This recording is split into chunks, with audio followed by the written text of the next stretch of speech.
Hello friend, Radhe Radhe. हमारे तरफ से सभी यूट्यूब फैमिली से सादर प्रणाम। तो मैं बहुत ही प्यारा सावन गीत लेके आई हूँ, कजली। तो ये गीत कैसा लगा कमेंट में ज़रूर बताइएगा। के करे आस करी सावन में पिया मोर गाय पर दसवाना। के करे आस करी सावन में पिया मोर गाय पर दसवाना।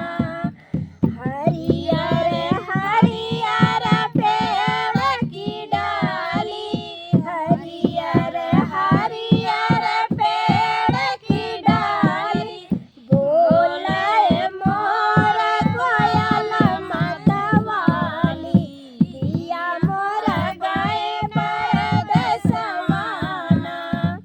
रिम झिम बूंद पड़े आंगन में, पिया मोर गाय पर दसवाना।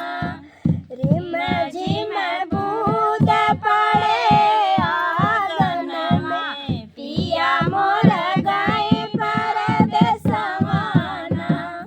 दादुर संग पपीहरा बोले, पुरुआ पवन बरन में डोले, मकई धान पड़े खेतवन में, पिया मोर गाय पर दसवाना।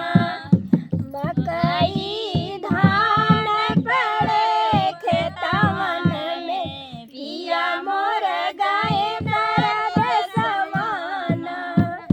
जेकर पिया गाय पर दसवा, वही तक पहुँचे सुदिनवाना। जे